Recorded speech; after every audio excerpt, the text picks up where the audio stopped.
उठाए यात्रा लेकर हमारे बीच में इस प्रदेश के प्रभारी माननीय सुरेश जी आर्य साहब, प्रदेश के प्रदेश अध्यक्ष भगवान सिंह जी बाबा, प्रदेश के प्रभारी प्रेम बारूपाल जी, प्रदेश के उपाध्यक्ष माननीय सीताराम जी शीला, सम्मानित मंच सामने बैठे हुए मेरी माताओं बहनों बुजुर्गों मेरे दोस्तों सभी को मेरा जय भीम जय भारत। आप काफी समय से यहाँ पर बैठे हो, लेकिन मैं आपको एक बात कहना चाहता हूँ कि जो समाज के लोग 4 घंटे तक बैठकर ये पूरी प्रदेश की टीम हजारों किलोमीटर का सफर करके आपके बीच में आपके रूबरू होने के लिए, आपको कुछ बताने के लिए आपकी धरती पर आए हैं, लेकिन मैं देख रहा हूँ कि समाज के जो लोग हैं वो उठ कर किसी को प्यास लगती है, किसी को पेशाब लगता है, कोई बातें करता है, कोई जरता लगाने के लिए पीढ़ी के चक्कर में इसी तरीके से समय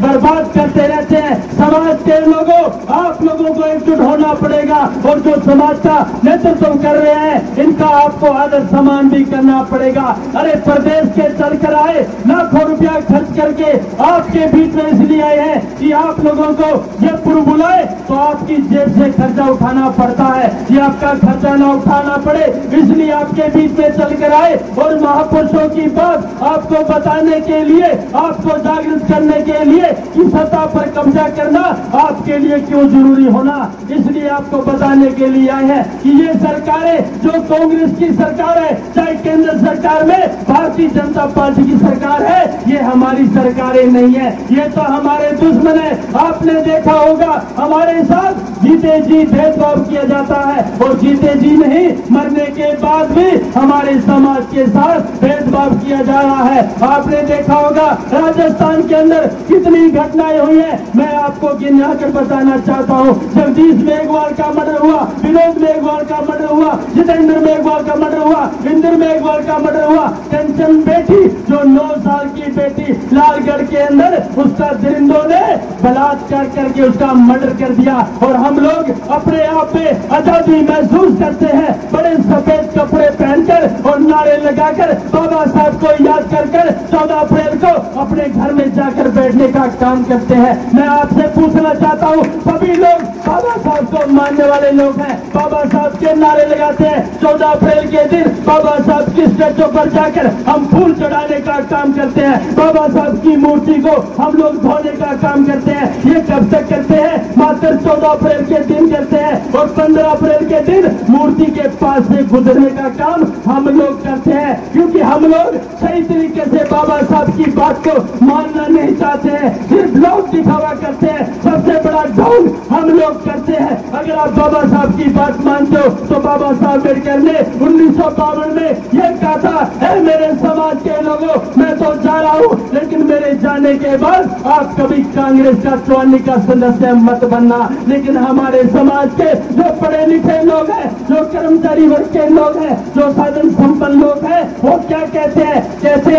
बीजेपी बड़ी खतरनाक है और हमें तो कांग्रेस को बचाना है। मैं कहना चाहता हूँ कांग्रेस और बीजेपी ये दोनों एक है, एक सांपनाथ है, एक नादनाथ है। हम लोगों ने हमारे महापुरुषों की बात नहीं मानी है। कितने महापुरुष हमारे बीच में आए, गुरु नानक देव जी से लेकर गुरु गोविंद सिंह जी महाराज, संत रविदास जी, संत कबीर जी, गंगा जाट जी,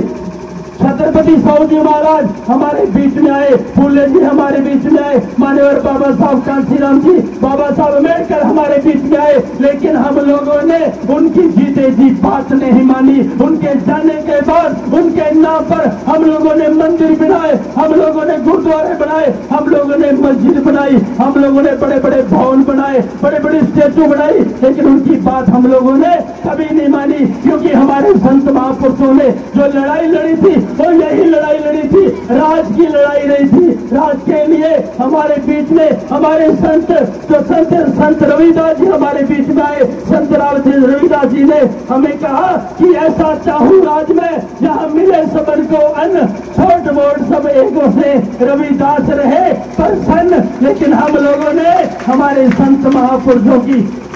बात नहीं मानी। हम लोगों ने उनके जगराते कराते हैं, थाली बजाते हैं, बहुत कुछ करते हैं, लेकिन जब संत महापुरुषों की बात माननी पड़ती है तो हम लोग बात नहीं मानते हैं। इसलिए मेरे समाज के लोगों, मैं आपसे कहना चाहता हूं, अगर आप पे हमारे महापुरुषों का अगर नाड़ियों में खून दौड़ता है तो ये जो 2023 का चुनाव और 2024 का चुनाव, ये मान लेना कि हमारी बहुत बड़ी ये उपलब्धि है। अगर हम जीत जाते हैं तो हमारे समाज के लोगों पर कभी जुल्म नहीं होगा, नहीं तो वरना इसी तरीके से तड़पते रहना, आप लोगों का शोषण होता रहेगा। अगर हमारे गरीब समाज का बेटा मरता है, रैगर समाज का बेटा मरता है, जाटव समाज का बेटा मरता है, वाल्मीकि समाज का बेटा मरता है, नायक समाज का बेटा मरता है, मेघवाल समाज का बेटा मरता है, उसकी कीमत लगाई जाती है। कौन लगाता है? राजस्थान की सरकार लगाती है, 8 लाख रुपया देती है। अगर किसी और व्यक्ति का, सामान्य व्यक्ति का